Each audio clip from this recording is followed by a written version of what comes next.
Can you hear me yet, bud? Oh, you got to choose your mic, man. Yeah, I know. You figured I had this figured out by now. Silly me. It's not like I wasn't on. Oh man, and it just cut out. It just cut out. You may have to unplug and replug. That's the weirdest thing, man. I've never had that sort of thing happen with mics. Yep, you're back in now, I believe. Can you just hear me?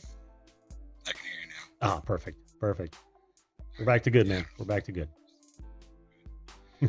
So yeah, I mean, instead of you having to try to come up with stuff to talk about, if you at least call, and I'll be a placeholder until somebody else gets their ass up here. Appreciate it, dude. Yeah, man. What the hell? I got kind of a cool anniversary. Well, it's cool.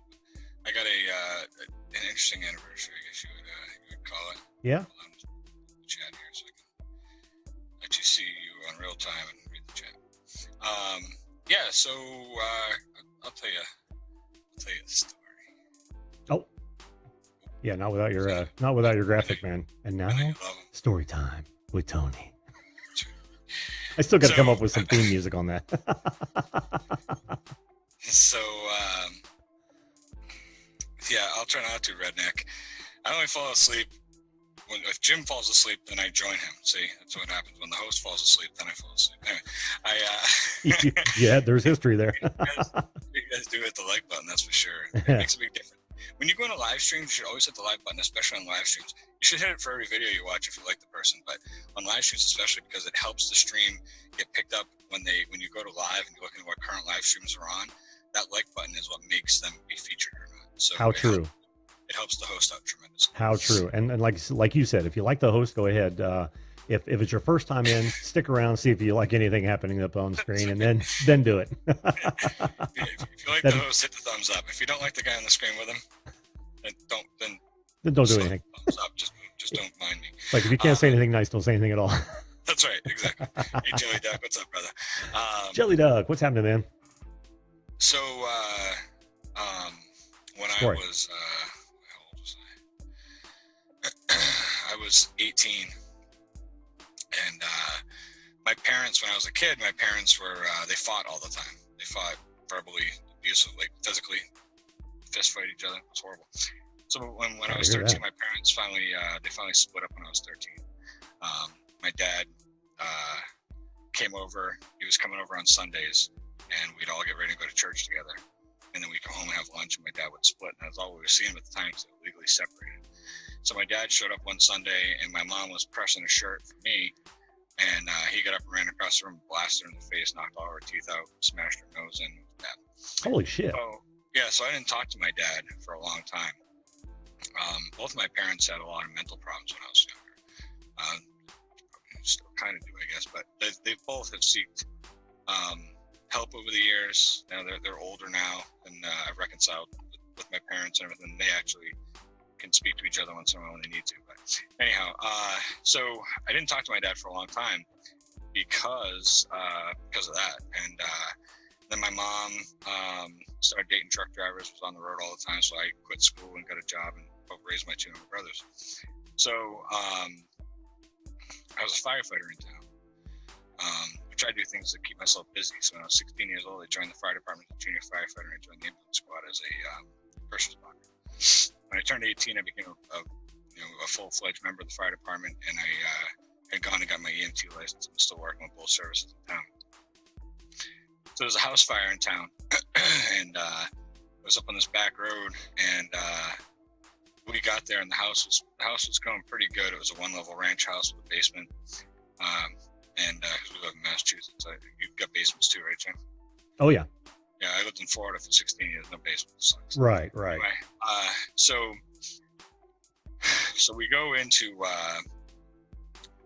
We had to go into the building because there was word that there may be a guy in a wheelchair stuck in the building. So we advanced into the building. So I was second on the hose behind this guy, and he fell to the floor of the building. He fell right through the floor in the living room. And he put his arms out, and he was, he'd fallen down pretty good. And he so me and this other guy, we what's up, Miscast Entertainment? So me and this other guy, we yank him out of the floor, and the other guy grabs him underneath the arms and backs up, drags him out. I grab the hose, which is kind of flailing around, and I grab the guy's helmet, and I turned around to leave. And when I turned around, I saw them going out the door, and the roof of the place collapsed inside. So the house collapsed on me. So,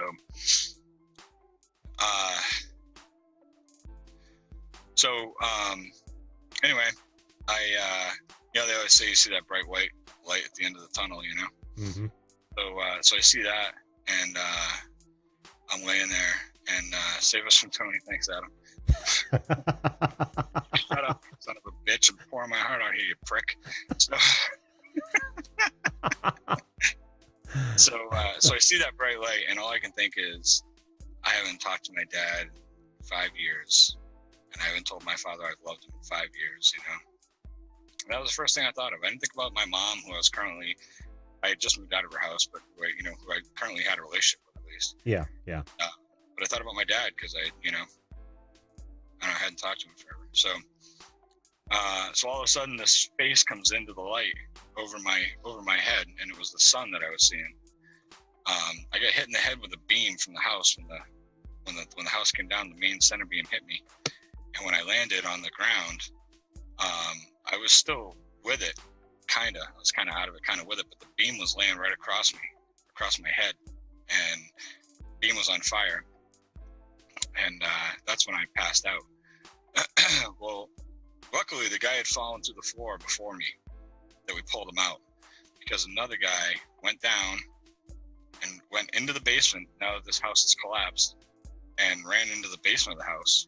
Everybody telling me he was nuts and he shouldn't go in, with a K-12 saw, and cut about a 12-foot hole in the floor, risking the entire thing caving in on himself. Mm-hmm. When I fell down, there I was on it. He, could have cut my leg off, whatever. It was a risk he had to take. He went near the hole and went 12 feet around, you know? Yeah. And picked me up and dragged me out of the building.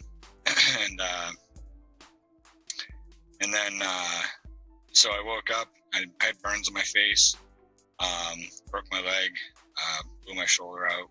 I had some cracks in my arm. I took a pretty good whooping from that house, that's for sure. Yeah.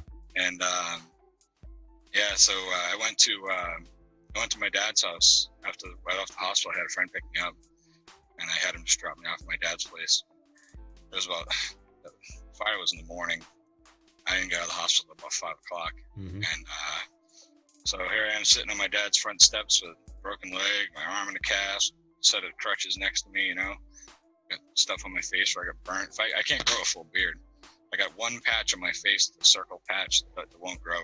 So when I grow a beard, I have to just grow like the strips that come down, because I can't grow the full beard up like this. Yeah, like a chin strap. Mm-hmm. I got this burn spot right here. So, mm-hmm.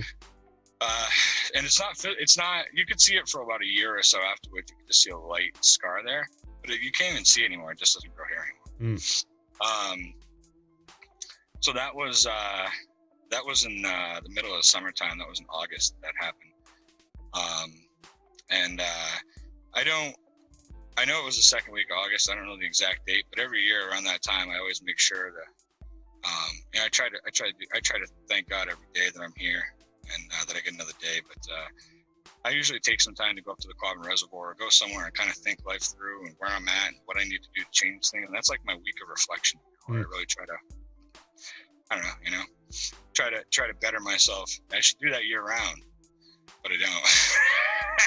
Well, I mean, at least you got that, man. I mean, most people don't even go through. They just go through life completely oblivious, and for most of us, because I've had one of those as well. One of those come to Jesus moments where it's like, I'm lucky to be here. I better learn to appreciate what we've got, because I don't know how much longer I'm going to be here. Exactly. I didn't realize I could do that. What? Adjust your camera? Well, I knew that I could, but I can't. I'm trying to get it so that it's just like... Oh, you wait long enough, it'll do it on its own. It's a little better. Oh, I think your mic cut out on you again, bud. But yeah, like I said, most people, they go through life oblivious, and they don't even think about that sort of thing until something like that happens. Mine was a car accident. I think I've told you about the Jeep. In fact, I showed pictures of it early on in my show career here. And that was one of those where, you know, I should not even be here. That Jeep was a pretzel when it was done, and if it weren't for that roll bar, I wouldn't have been here. But yeah, and I think about that a lot. But it's cool that you've got that as an anniversary, because it teaches you, at least reminds you to appreciate life. Mm-hmm. And I got my wedding anniversary with my wife. Obviously, that's a very important anniversary every year. Oh yeah, the wedding thing. And you know, it's we're hitting 14 years this year, so. Oh, well, congratulations on that one. Yeah, we're hitting 14 and August 7th. But too bad my wife doesn't watch the show. It'd be so amazing that she'd be blown away that I remember the date. But yeah, that's the anniversary that I think of. That one and the day my grandfather died, which is July 3rd, because he's my best friend growing up, and he was my father figure for me for many years. So. Oh, very cool. But, very cool. I'll tell you one more quick thing. I know I see somebody else flashing. That's perfect. We're talking about bad car accidents. Mm-hmm. When I was on the ambulance squad, we got a call for a car accident, and we got there, and one of the cars was covered with a tarp. Mm-hmm. That's no bueno when you show up to a scene and there's a tarp over a car. Yeah. That's what it means, you know. Yep.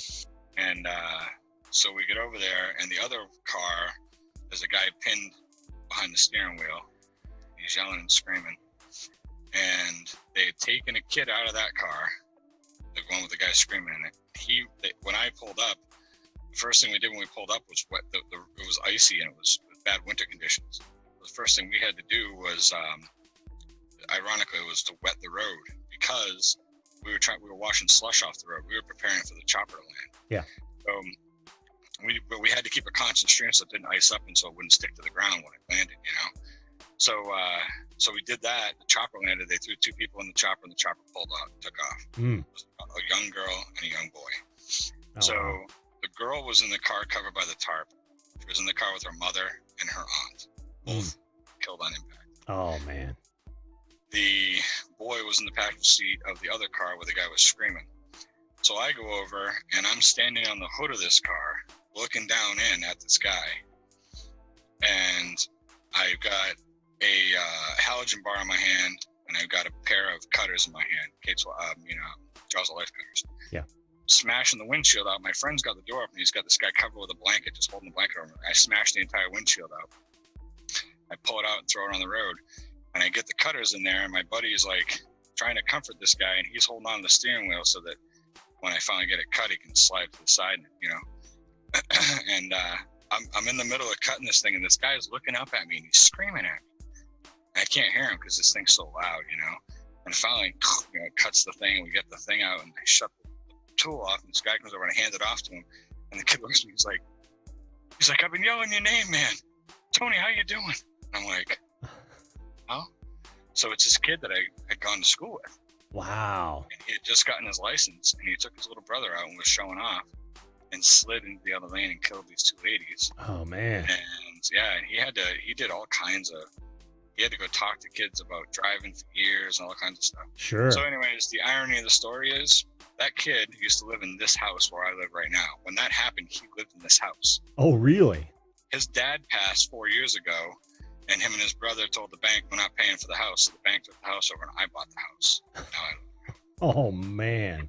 Isn't that nuts? That is a crazy story. That is a crazy story. And they were so intense, I can't even throw the graphic back up, man. Yeah, it's all right. That's okay. That's okay. Wow, dude. So there you go, man. There's my stories. There's my anniversary. And I'm not going to call in again this week, but Italy for Thursday. So have a good night.